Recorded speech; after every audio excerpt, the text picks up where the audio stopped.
So now we've got a bit of a gap in time in the Kawasaki series. We don't really have anything from the early 90s in the collection for Kawasaki, which is the era of the ZX7, I guess, and the early ZX9, the A's and the B series. This is a C1 from 98. So Kawasaki did a massive redesign of the bike. So he's upped the power and answered the competition. Unfortunately, at the time this came out, it was of course the same time the Yamaha came out, and really consigned this to the dustbin of history. But if you can find one of those dustbins, grab yourself one, because they are a brilliant bike. They are very, very, very utilitarian, go everywhere type machine.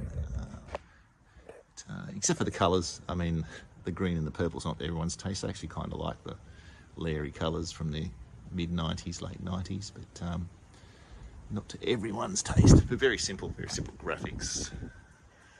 Very simple colour scheme.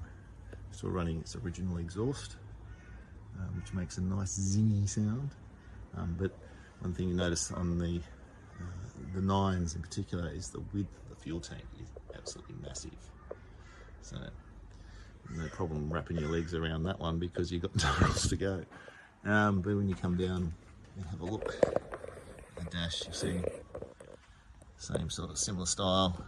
Warning lights off to the right, tack in the middle, leader off to the left. But now we're getting into digital tamper-proof odometer readings, so it's a bit of a pain because you can't tell how many Ks are on it when you come up and have a look at it. But you have to turn the ignition on, and you see there, cable clutch. This bike came to us being in a front end knock. All the headlight and everything was broken. It's basically had the whole front end redone, fork straightened. It's been at the front end. You'll see here another technological dead end. Well, we've got all the rebound and adjustments at the front end there on the fork leg, but you see the 6-pot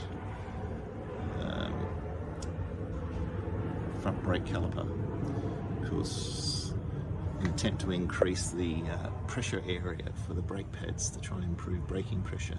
And a bit of a dead end, because from what I understand is when you actually really were on it, your middle piston would have a different expansion rate to the outside pistons because of the heat, and therefore it would stick, particularly if you're using them for racing. That came from a mate who raced these sorts of things.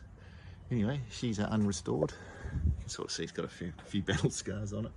It looks alright from a distance, so let's just keep that distance, hey?